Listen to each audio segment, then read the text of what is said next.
ሰላም ጤና ይስጥልኝ።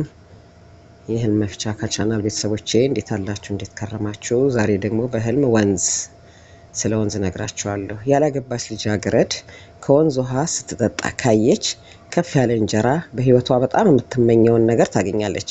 ሰላምን፣ መረጋጋትን፣ በአጠቃላይ ደስ የሚል ህይወት ትኖራለች ማለት ነው።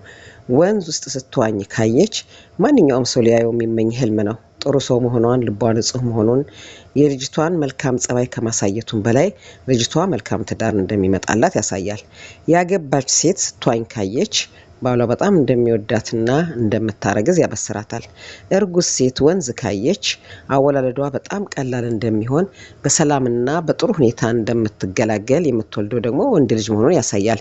የወንዝ ውሃ እንደ ማዕበል ከድልድይ በላይ ወጥቶ ካየ ይህ ማንኛውም ሰው ካየ ያ ቦታ የሚበደሉ ሰዎች እንዳሉበት ያሳያል። ከወንዝ ይፈልቃል ብለህ አስበህ ስትቆፍር ካየህ ብዙ ገንዘብ እንደምታገኝ ያሳያል። ቤትህ በወንዝ ሲጥለቀለቅ ካየህ ከባድ ኪሳራ እንደሚመጣብህ ያሳያል። ላይክ፣ ሰብስክራይብ፣ ኮመንት ያደረጋችሁ አበረታቱኝ።